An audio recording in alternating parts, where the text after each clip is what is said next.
Prepare to be amazed as two men, legally classified as vintage, compete to recall pop culture nonsense from a time when parents smoked in grocery stores and Ronald McDonald roamed free, judged and scored by artificial intelligence. Chris and Jeff sift through the glorious wreckage of a gleefully neglected childhood, hoping to find meaning.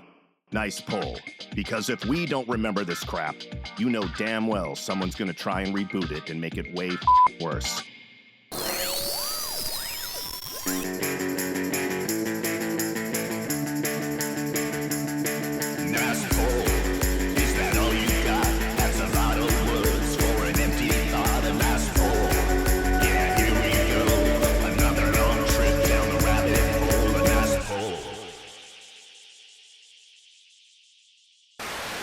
Well, Chris, here we are, episode 63. We're already hauling ass through the 60s. Holy moly. That went quick. Yeah. It did. So we were joking about the fact that episode 70 seems way off in the distance. But now, if my math, and Chris, again, we've said this a million times. I know you're not strong with math. I'm not. After this episode, we will be a third of the way through the 60s. On our way to 70, Chris. Imagine that, episode 70. That's going to be a landmark. I don't even know what we're going to do for that episode, but that'll be cool. That's cool, but I don't know. According to Dirk Pearson, we'll probably have 700 or 800 episodes. So, I don't know what to say. Ooh. That's what you say. Nice, Merv. Exactly. So that's a callback for all the listeners, and hopefully that made sense. Well, look, before we jump in to the Father's Day episode, obviously, you and I both being fathers. I'm excited about this episode. Let's take a quick look at the score from the last episode and see who won. I'm just going to breeze right through this, Chris. There were some common topics that both of us touched on. These aren't ones that AI are interested in. AI is interested in, are interested in. Is AI plural? Does it go by them, they? What is the pronoun for AI? It's like it's an abbreviation. Nope. All right. Not going to touch that. We're not going to. Nope. We can't touch this. So some of the common, thanks, MC Hammer. Some of the common things that we talked about. Number one was Catwoman, right? We went back to the women of the 70s and the 80s. Yes. And so, yes, Catwomen, plural. We talked a lot about Julie Newmar and Yvonne Craig.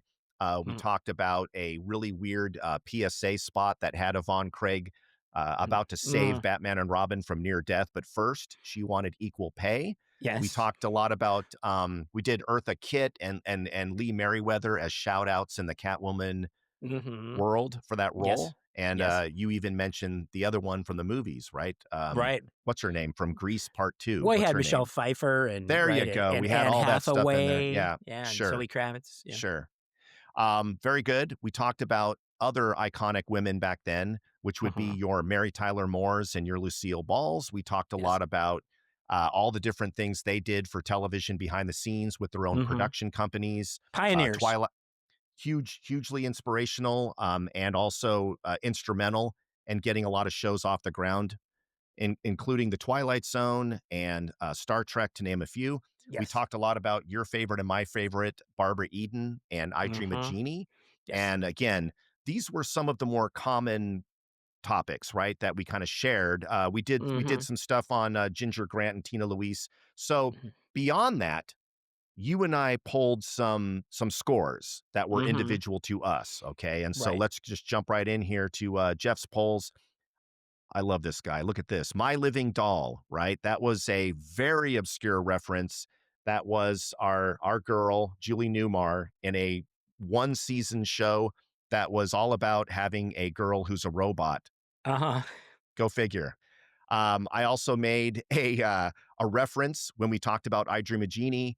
We talked about the last episode of I Dream a Genie where she finally marries Anthony Nelson, and I made some weird David Lynch references and kind of got really into the HR Puffin stuff-esque LSD trip thing there, got some points there. I also had a Comic-Con story of showing up like a nerd that I am to Comic-Con and actually getting to meet Julie Newmar and Batgirl, Yvonne Craig, and so I got some points for that.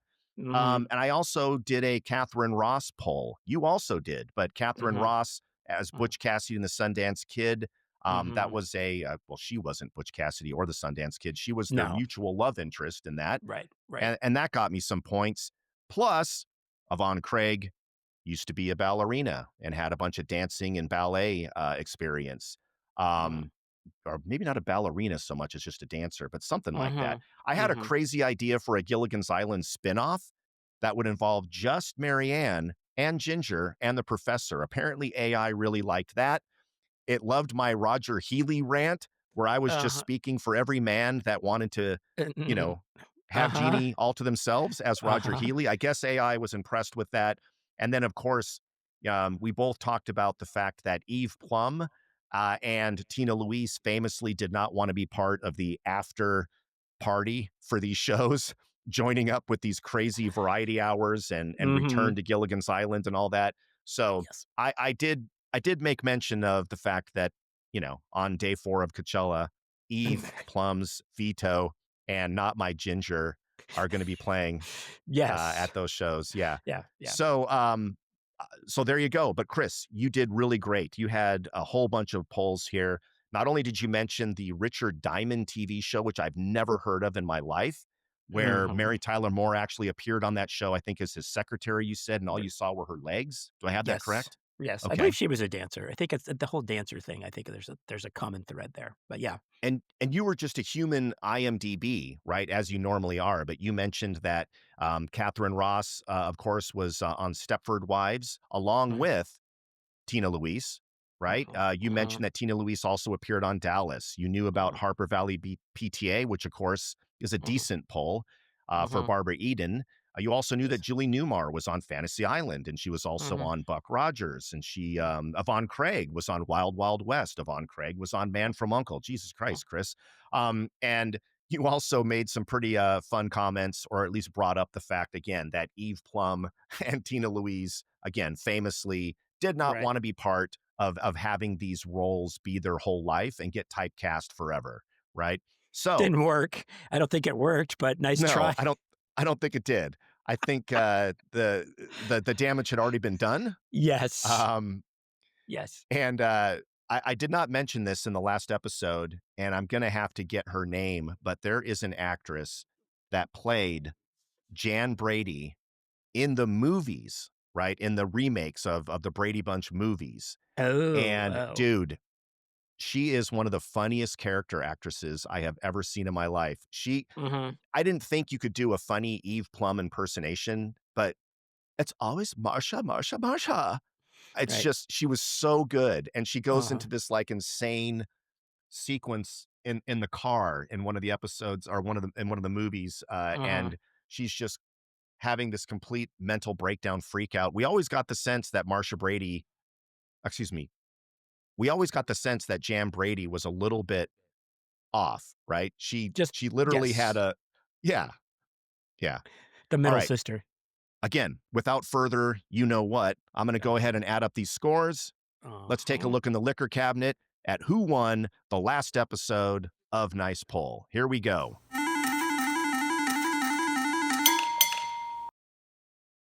Oh my goodness, look at that. That is close. That is No, it's close. Come on, man. That's very no. close. And when it gets that close, it does make you D wonder, don't doesn't I it? don't No, it doesn't. Oh, okay. It doesn't All make right. me wonder. I see. I see.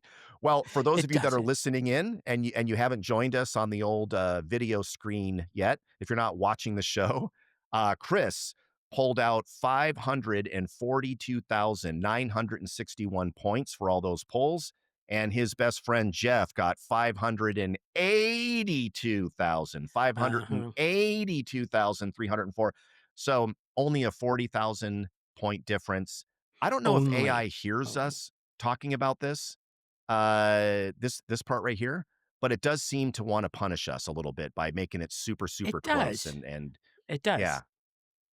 Now Pissing me now off, Chris, AI. I do want to You're go pissing back me to the off. last episode where you beat me by half a I million points. I'm not joking. Half a Okay. million points, Okay. I think is what you beat me I by. don't So, care. I don't all care. right.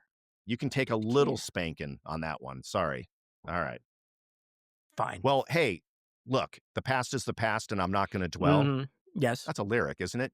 The I past is the think past and so. I'm not It going to is. dwell. Mhm. Ooh, In a is it? western town, dead-end girl. That's it, right? Fucking Western boys and East Pet Shop Pet Boys? Shop. It's the Pet Shop Jesus. Boys. In a western town with a dead-end girl, or something like Yeah, that. I don't know the okay. damn lyrics. Mm, The past is the past, and I'm not gonna dwell. Okay, mhm, there you go. mhm. Chris, this is gonna be what? What is this episode? This is the Father's Day episode. Help us out Mhm. here. What's gonna happen? Well, well, first of all, happy belated father, right? Because we just, Father's Day is obviously passed. We're, as everybody who listens, or if anybody who listens, we're both fathers, Mhm. dads, you know. um, so we just celebrated father, you with your family, me with mine, but it kind of got me to thinking about, really Father's Day, just fathers, right? We're fathers. We had fathers, okay? But we also had our perspectives of what we talk about here, our TV and film fathers, right? And the pop culture fathers that, and I think what was interesting is like that we compare as kids, I think we probably compared to our own fathers, right? And then maybe as we got older, we compared to ourselves, or maybe we compared ourselves to our fathers and these are I don't know, I just got kind of fathered up, let's just say. And then and it also got me thinking too, it's just like, because I think dads and not to play, and for anybody's gonna wanna say, "We didn't do a Mother's Day episode." No, we didn't, because we're not mothers, so we're not even gonna attempt to have that perspective, right? But I could start off the fathers first of all, it's like, so you had Mother's Day, right, which was like a month ago, and it's Mhm. celebrate mom, and you see the ads, and you like buy mom flowers or jewelry or mom, mom, mom, mom. Come, a month later, when it turns into Father's Day, it's like celebrate dads and grads. Okay, so we have to share Father's Day, right? I mean, we they have to throw it in there. It's just like, so to me, it was just like, well, okay, it's good. If even though it's like, what about Kids Day? We had that old F off. Kids, every day is Children's Day. There's a Grandparents' Day. But Father's Day is kind of just like, "Oh, yeah, and celebrate your grads." And I know it's all marketing, and I know it's all advertising, but they just kind of, screw it. Dads won't care, and maybe we don't care. You can just lump them in with the graduates, maybe high school graduates, college graduates, freaking middle school graduates, who knows, who cares? But to me, it was just like, yeah, dads and grads. And once again, dads are just like, yeah, okay. So anyway, not trying to get sympathy, not trying to play a sad song, but let's talk dads. I thought it would be fun to talk dads. Yeah, for sure. Well, geez, you just said not to play a sad song, but Chris, maybe this would be a good opportunity to jump right in to some of these goddamn songs that have to do with dads over the years. I mean, there's so many. There's hundreds, hundreds. But top 10 or top 100 hits. I mean, there's Or probably yeah, or even one or a few two that, dozen. yeah, Yeah. yeah. I mean, but you're gonna get me all verklempt right at the beginning of the episode. That's fine. That's fine. But Oh, we can really? talk. Okay. So I All think, right. is there a song? I can think of a couple, two, three, and then we know there's a ton. But yeah, give me one. There's a one that jumps out at you as far as dads and fathers and that kind of stuff. Yeah. I mean, we absolutely have talked about this before because we were talking about sad, depressing songs. And again, the one, See? See? The dad songs are depressing. Are the mom songs depressing? No, they're fun. But anyway, go ahead. yeah, Go I ahead. can't think of any. I really can't. I can't think of any mom songs that are depressing, but I'll bet you Right. if we dipped into the There are country probably a western few. genre, there's probably thousands of Not sad doing that. mom songs. I'll Not bet doing you that. no, we're definitely not doing that. Yeah. Yeah. Well, so the one that comes to mind again that I have talked about Mhm. before is the little boy blue and the man on the moon. When you coming home, son, I don't know when. Right? We'll be That together then, son. We'll have a good good time time then. then. And the Okay. cat's in the In the cradle and the cradle and the silver silver spoon. spoon, little Yeah, boy blue and the man and the moon. Yeah, absolutely. Okay, that's a banger. That's a classic. Go for it. Okay, what yeah. what is that? Tell me your, and I have some thoughts. Tell me yours on that song. Cat Stevens, right? Um, oh no, I'm sorry, Harry No? Chapin. Harry Chapin. I jumped Yeah. ahead. Yeah. And once again, we have talked about it. Uh-huh. The quicker we can move past this, I just felt it needed to be mentioned because it is one of the biggest father-son songs I can think of. I said this before, but I always think of that as a litmus test. if I can hear that song randomly and not look back on my relationship with my kids and have remorse, then I feel like I've done a pretty good job. Now, maybe the reason I don't have remorse is because I'm a sociopath. You're That's dead inside. also That's a possible. I'm dead possibility. inside. But I do feel like if I can hear that song and not go, "Hey, that's Yeah. me," then Right. I think I'm doing okay, man.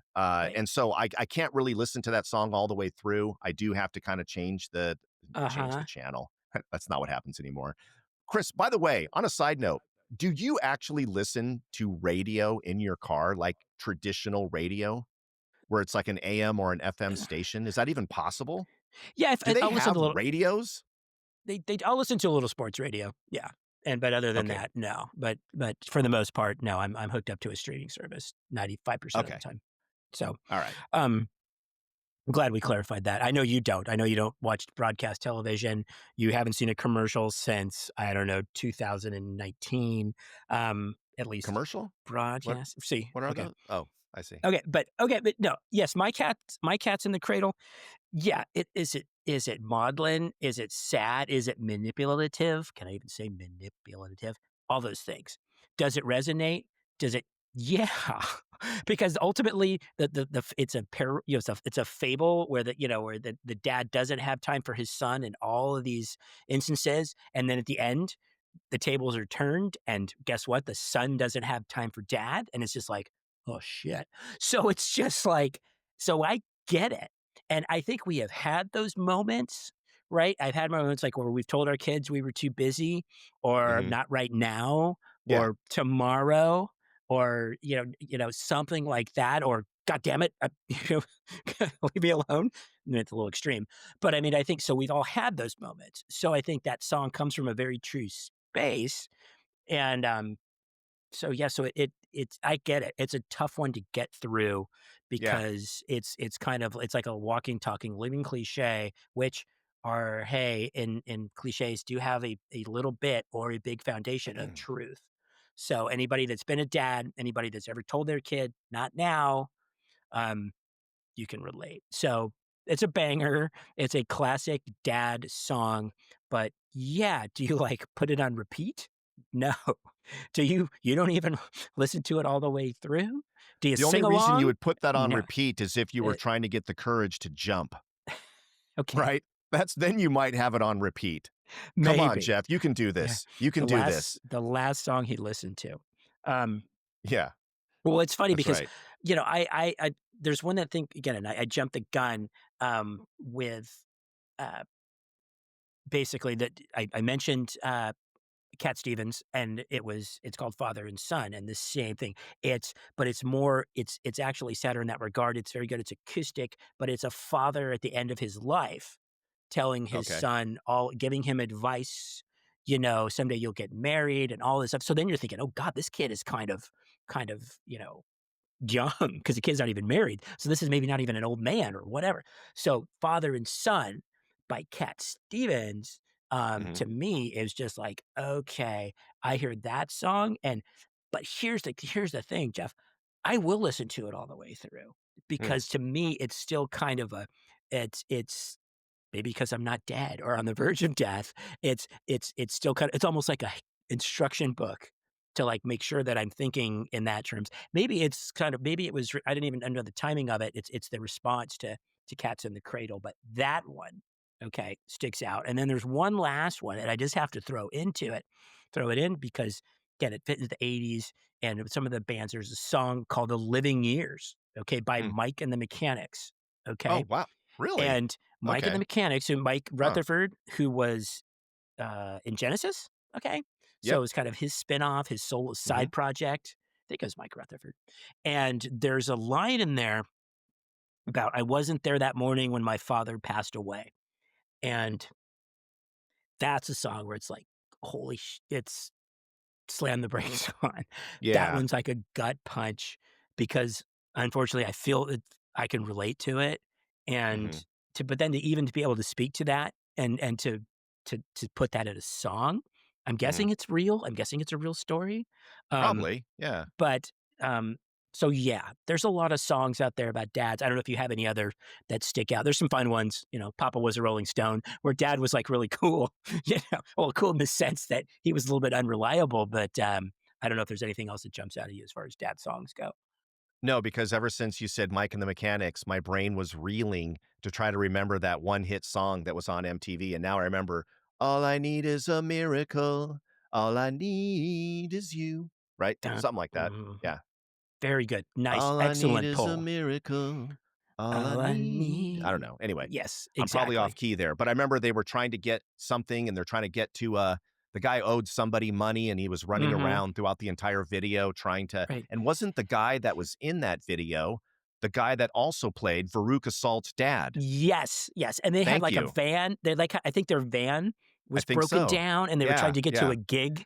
I They were think trying to he's get the to a gig. manager of the band, right? I And think so he's so. trying to get them to the gig or whatever. Mhm, And by the mhm, way, that same actor also, my favorite role, yes, Veruca Salt's dad, amazing. What mhm. what what line of business are you into? Nuts.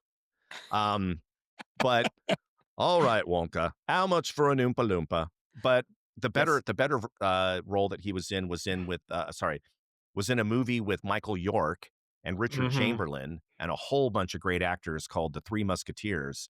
And Ah. he was insane in that as a character actor. Anyway, I if and anybody ever wants to look at that old version, don't. It does not hold up. The pacing is horrible, but back in the Mhm, day, that was an mhm. awesome I film, The think Three Raquel Welch is Musketeers. in Yeah. that. Wasn't Raquel Welch Oh, in that she version or was. Yeah. something like okay, Incredible. Yeah. okay. Yep. And then again, to just close the loop on that, yes, I remember that video so vividly because it was also there was a trend, I think, when someone told like, the directors, "Hey, these videos are like little movies." So they would Mm. have, like, an opening sequence and then almost like an epilogue, in between the 3 minutes and 35 seconds of music. So again, Oh, right. they're broken down and Mike is in a phone booth. Okay, a phone booth. Yeah. And he's literally and I remember this line because 'cause I'm like, "What did he just say?" It was like, We had a spot of bother with the van." And I'm like, "I guess it broke down?" I had So no British. idea, but it stood out all these years later. I tried it, like, twice, and people were like, "What?" I go, "Never mind." It spotted doesn't hold up. Doesn't spot of bother doesn't hold up. Uh, as long as we're going down weird tangents here, I have to say, Chris, that, when my wife and I sometimes run out of things to see on Netflix or Hulu, we'll always go over to, British programming and stuff that's maybe a Oh, little more wow. obscure for the States, Uh-huh. but it's like, and Uh-huh. they're almost always detective shows. Like the Brits are just fascinated. We are too, but just everything's like a true detective type of thing. But Mhm. my point in all of this is I love watching British shows because they have 1,000,000 weird expressions and turns of phrase and Yeah. secret code Oh, and, yeah. euphemisms and idioms and Mhm. analogies, and you're just like, "What? What? Mhm.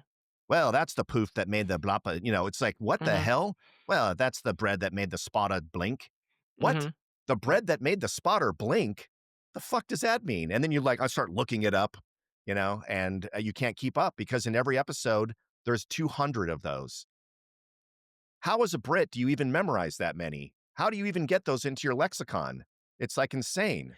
Right, or even if there's a laugh track and then everybody goes crazy and you're not like I remember a Benny Hill joke specifically where he was talking to Igor, where he would go out during, like, his monologue and he's talking to the audience about and it turned into weight or something was heavy. He's like, "Oh, I didn't think they could lift me up. Someone would have to pick me up, and, that's nearly 11 stone." And everybody went like, "Ah, ha, ha," because like, Benny Hill is not a skinny guy. I had no idea what 11 stone meant, but it was clearly probably, not Benny Hill was not 11 stone. Benny Hill was probably, our 120 pounds or something like that. Or a couple of dads I thought would be fun to kind of talk about. And then, in addition to our own dads and ourselves as dads. So I don't know. I have a couple that stand out, and you can name a couple you stand out, and we can just kind of move on from there. But the dads that stand out to me, and again, we have to keep in mind that some of these we watched in reruns. We did not watch when they were first aired, but I can think of a few dads, TV dads specifically. I think of Hugh Beaumont, who was the one and only Ward Cleaver. I think of the mentioned many, many times on this show, Robert Reed. AKA Mike Brady. And Yep, then I think of course. probably for the last one, I think the most as far as dads, um, to me, sort of the would kind of be Archie Bunker, played by Carol O'Connor, playing Archie Bunker, because that Sure. dad, Yep. an iconic character, but Yep. kind of see, those are the ones that kind of stuck out to me, at least from television, and there's a bunch of film ones, but One of my favorite dads of all time on TV mhm. is a dad that wore multicolored sweaters and also did pudding pop commercials. And I loved Are we him. I going loved there? him to death.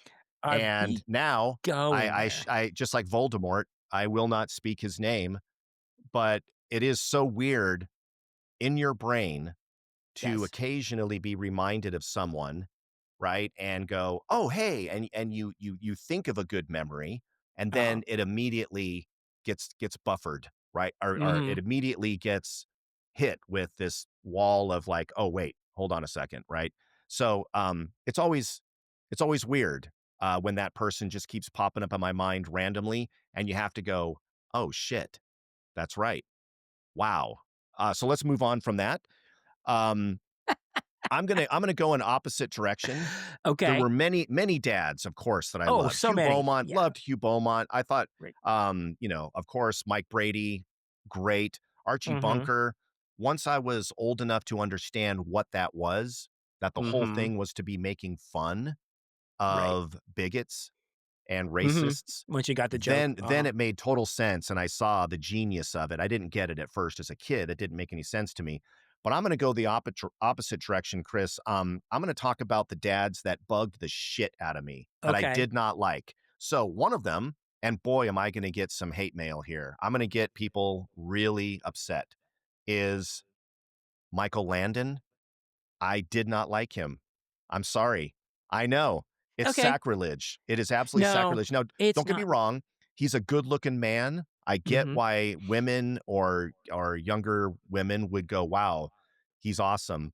But he was always, like, super strict and just Mhm. I don't know, for some reason, his role on that show, he just seemed dickish to me. Just nothing it always seemed kinda sad and morose, and I guess he's on a prairie and he's got a lot of shit on his mind, right? And someone's always losing a leg or having something happen that's bad. Going There's always going something blind. burning down, or somebody's dying of typhoid or syphilis or losing their eyesight or getting addicted to morphine. Fuck, there's a lot going on in that fucking What? prairie. But Whoa. yeah, but no, there was that kid got addicted to morphine. I know Okay. that. Yeah. I The kid that came along later that was like adopted and he was Willie or whatever his name was. I don't know. No, wrong guy. Who cares? Anyway, I did not like his portrayal on that show. I always felt a little depressed by his character. I don't know. Go figure. The other person, the opposite direction, is the most bland portrayal of a dad, maybe in the history of television, would Mhm. be Eight is Enough. Oh. Sorry, but Tom Ooh. Bradford on Eight is Enough, I could you be less interesting? It's almost like the opposite of Right. drawing me in to any episode. Right. Plus, he just had a voice. What's the actor's Mhm. name, Chris? I'm gonna give Dick you a Van poll on Patten. that. Dick Van Thank Patten. you. I I just whatever it is, man. Again, this is a Sammy Hagar moment. They don't deserve my ire, but for some reason, I'm just not into it. I don't like the Dick Van Pattens, right? No. Um, was there more than one? Why am I saying Dick Van Pattens? There's only one, right? I will agree with I think if Kraft American Singles were a person, they would have been Tom Bradford. They would have been Tom yeah, they would have been Tom If mayonnaise Bradford. on white bread was a human, I think I stopped paying attention when unfortunately the real actress Diana Hyland, who played as the wife, the mom on that show, passed away, and then they replaced her, like, almost immediately with Betty Buckley, who was, like, 34 years old, who was, like, the same age as some of the kids and was this statuesque, like, I guess, brought dancer, speaking of dancers, so it was just like, "Okay, yeah, sure." I'm sure somebody that looked like Betty Buckley would immediately jump into a marriage with some dude who had 8 kids. yeah. I always love Rob Schneider movies, right? Where you can tell he was somehow part of the production team, or maybe he was an executive producer, or he was buddies with the producer. But it's always like, "Hi, I'm a short, insufferable dick, and somehow my wife is a statuesque supermodel. And we're all supposed to, and by the way, the premise isn't I cast a magic spell, therefore this person that shouldn't be with me is somehow with me. On all the Rob Schneider movies, it's just part of the premise. We're just supposed to believe that that's his wife or his girlfriend because he's that much of a douche, in my opinion. I can't stand him. He's on the list. He learned that from Adam Sandler, right? Who casts Salma Hayek and Jennifer Aniston and whoever else as his wife. But I'm so sorry, Charles Ingalls. I am so sorry, Tom Bradford. I'm also so sorry to Tom Bosley because it's not his fault. Now, on this one, I'm not blaming Tom whoa, Bosley, and whoa! it's not Happy He Days. almost So made don't my worry. Yeah, okay. no. It's Wait Till Your Father Gets Home. And again, not his fault. Not his Oh, fault. now you're pole But, farming. Okay. but pole farming. Chris, do you know whose drummer just died about 3 weeks ago? Pole farming. Mhm, I okay. know they did. So Harry Boyle was the Uh-huh. character, right, on Wait Till Right. Your Father Gets Home, the cartoon. And it's not Tom Bosley's fault, but that cartoon to me is so shit. It is not funny. There is not a Mm, single episode that was even mm. mildly entertaining to me, right, as a kid. I literally got depressed when I would even see it advertised or see that opening theme song. I'm like, Jesus Christ, that's a cartoon. Mhm. And his voice would come in as, all right, you guys. And it just, everything was so down and depressing and gross. I don't know. And in a weird cross confluence, right? Wasn't I think Willie Ames was the son, right? Willie Ames from Eight Is Enough. I think Willie Ames, a younger Willie Ames. Interesting. Wow. So it's Good all job. tied together. I agree. And you're talking, so good. Okay. I'm glad we didn't have to have a Howard Cunningham debate here because I know No, no, again no, no. we've referenced Happy. He almost made That's my list, but sacred. That's but I sacred. look at Yeah. but I look at like the dads that I liked, and again when you talk about because Hugh Beaumont, who basically just had to be warm and understanding, and the Beaver got into some sort of trouble. Generally, he was the Beaver, and Yeah. had to come home to June with her pearls and her nice dress, and Yeah. where did we knew nothing about Ward Cleaver, really didn't know where he came from, didn't know anything. Well, like where did Ward Cleaver work? Do you remember? I don't. Do you? He worked at the office, Jeff. He worked All at the right. office. That's Okay? right. He worked at the Yeah. office with do you remember any of his coworkers? Was There's not Lumpy Rutherford's dad one of his Fred Rutherford, coworkers? Fred Rutherford. Fred Yeah. Rutherford, right? Who Richard Deacon, who was also on another class. Do you remember I By Parallel? the way, I'm so sorry, but I'm just laughing in my right now in my mind because every time Beaver would call him Lumpy, Mhm. Barbara Billingsley would correct him. "Oh, Call him Beeve. It's his name is Clarence." Clarence, yes, "Oh, you right, mean and Lumpy?" yeah, Yeah. yes. So Fred Rutherford then eventually went and was on the writing staff. I guess maybe it was before he was on the writing staff of the Alan Brady show on Yes, the of Dick course. Van Dyke show. He was on the staff. Yeah, He was like a producer, right? And he was like Mel Cooley, and he was yeah, basically a foil. Just like I don't think Fred Rutherford ever really got to do much on the show. He was also pretty much like he like Buddy Sorrell and mhm, Rosemary's character and Sally. They would like right, tag team on insulting him and make fun of him being bald. The right.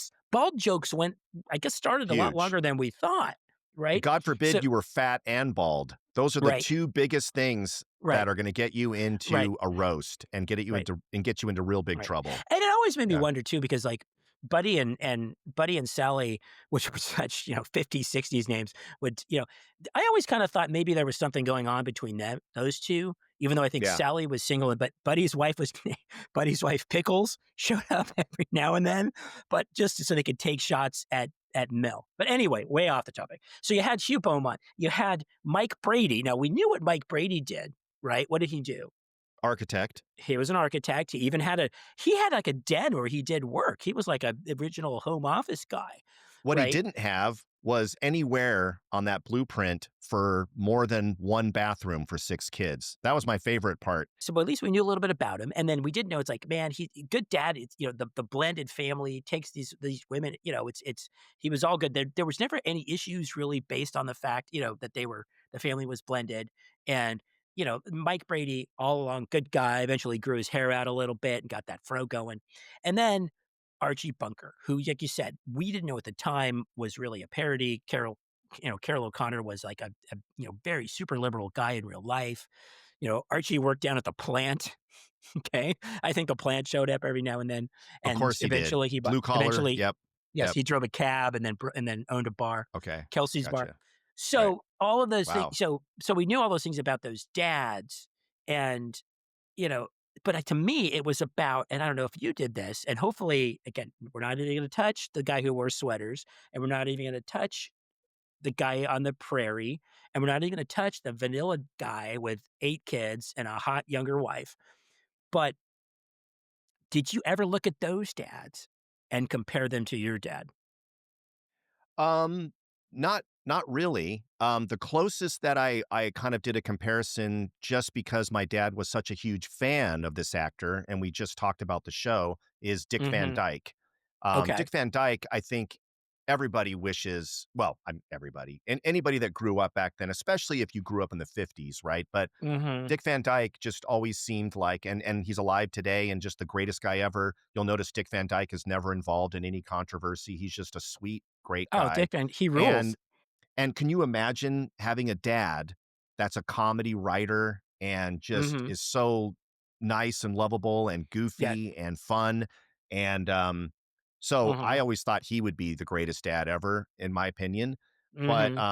my dad, Chris, and I love your dad, Chris. I really do. I again, like I said, I've never met your dad, but I love the Mhm. stories that you tell about Mhm. him. I feel like I get his Mhm. personality. My dad was this is going to shock you. Are you ready? Are you sitting down, Chris? Uh, My dad was a little bit yes. sarcastic. Um, he was a bit of a smartass. I'm not going to lie, Mhm. and Mhm. I don't know if that might have rubbed off. It's possible. My dad was also a bit of a dreamer. He loved to he loved poetry and he loved to think about Wow. beautiful situations. He was really into musicals, right? So he would always kind of go off on these sort of fantasy scenarios in his mind, like we all did when we sit down and watch a movie. But my dad really loved the cinema. But his Mhm. biggest thing, Chris, was he loved westerns, right? And so as a Mhm. I think we kid, talked about I that, yeah. we talked about that. I grew up with a Mhm. lot of guns around the house. My dad was very safe with them. He was very much a Making bullets. cowboy. Mhm. Yeah, but at the end of the day, being kind of a dreamer and being a bit of a poet at heart, he was oftentimes the classic 70s dad where he was a bit absent. Now, not neglectfully absent, like I had anything less than a great childhood. My childhood was awesome, but Mhm. classic 70s dad, right, Chris, where it's just like, dude, I don't even care where you are, Jeff. Just your mom says you're supposed to be home, so just come home. Right? Mhm. My dad, Right. if I didn't see my dad for a week, I'm not sure he would have noticed, honestly. I once made a reference to my dad being like the Mexican Tom Bosley because they had their hair was like the same and they had like the same he didn't like that. He didn't think that was funny. I thought it was hilarious. I think wait till your father gets home. Just take the title because I think that's what we all lived under, right? Because there was that sort of, well, wait till your father gets home. I'm going to tell him what the crap you just pulled, right? And you're gonna get you're in some kind of trouble. And I think we lived under that in the sense of like it was a legit fear, like, oh crap. It's like moms aren't into the discipline. Moms are gonna be highly disappointed. Dad's gonna yell. My dad yelled. Okay. That's and again, when it comes to parenting my own Keep going. kids, Mhm. there's times when like I'm talking I my dad comes slips out. I hear his voice, right? I hear his tone, maybe even the posture. And so I'm like channeling my dad unintentionally, even though I have used that line with my kids, like, if I'd have pulled that, if I'd have said that, if I'd have done that here's how my dad would have reacted.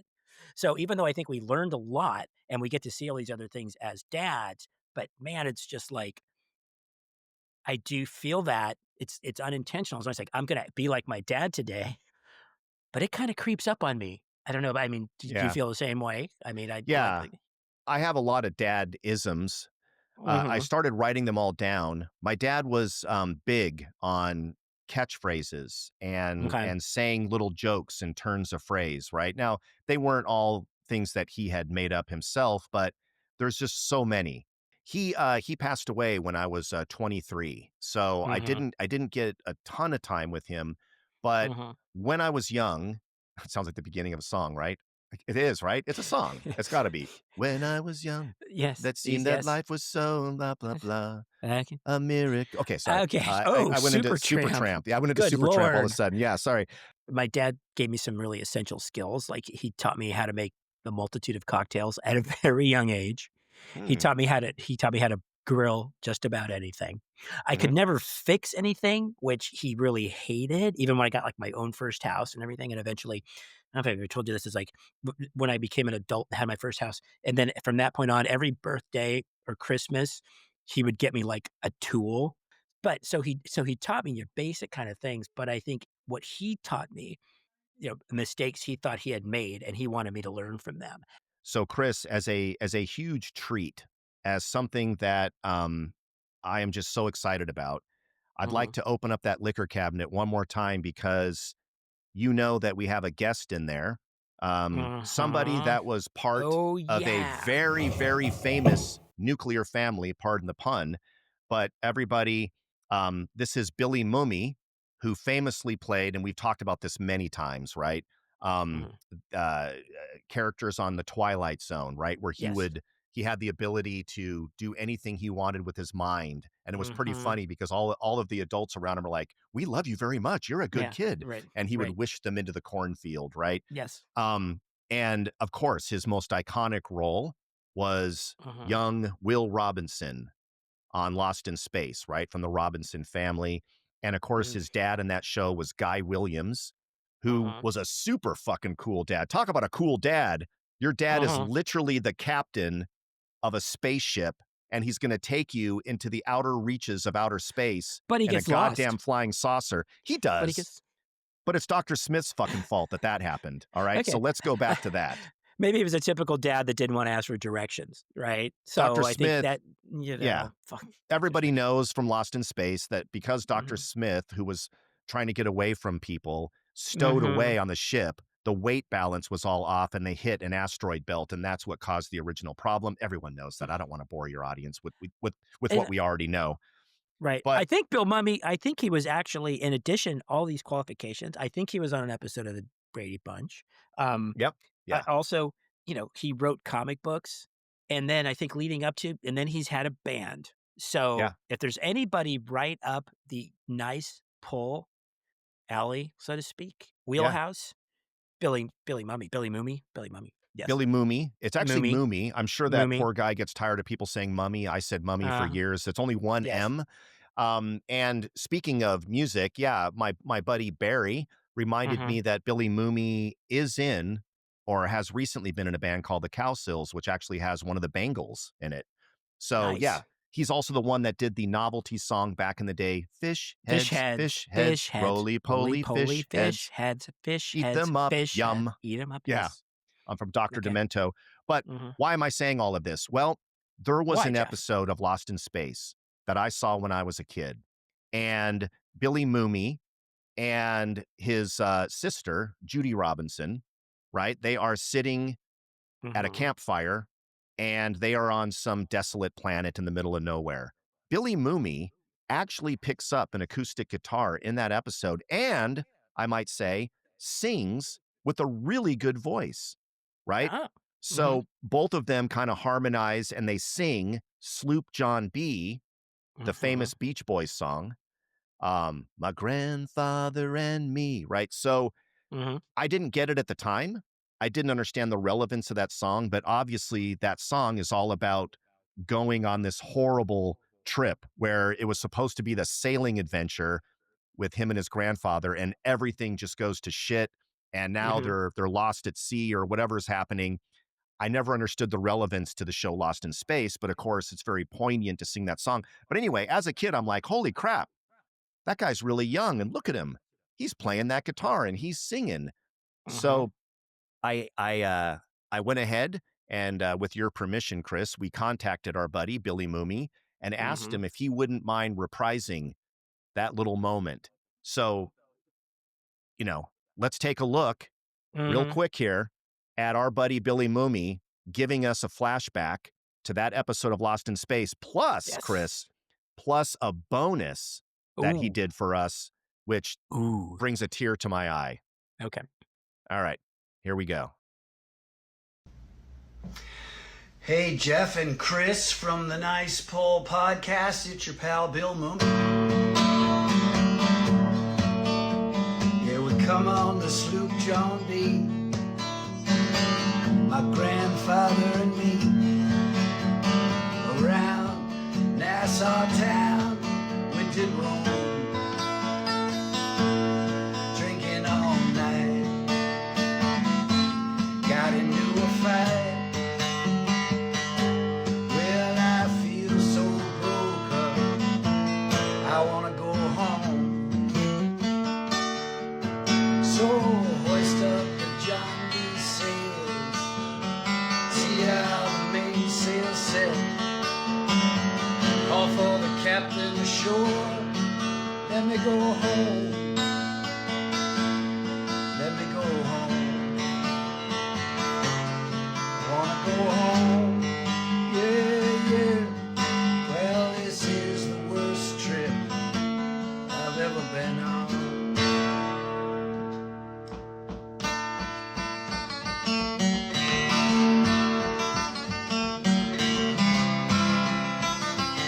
Whatever.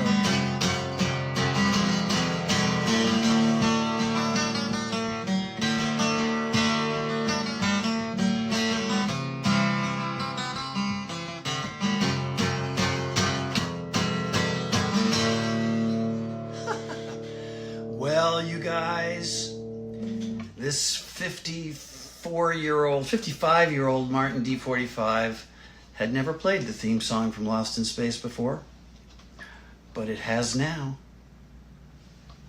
Peace. Chris, the fact that you and I have these memories of this guy, and now the fact that we asked him to play the Lost in Space theme song, and he really grabbed that guitar and did it. And I guess as he said, that's the only time that guitar has ever played the Lost in Space theme song, which to this day is one of my favorite science fiction theme songs of all time. I just love that song. What a cool dude. Thank you so much, Billy Mumy. Completely. Thanks, Billy. Really, really meant a lot to me. And especially in light of the fact that a couple of days after Billy recorded that for us, Brian Wilson, the Beach Boy founder that actually wrote that song, sadly passed away. So an extra tier of sadness there. Brian Wilson, just one of the all-time geniuses of music. And God bless him. And thank you again, Billy. We really appreciate it. Very cool. What else can we say, Chris, other than until next time? Until next time, Jeff.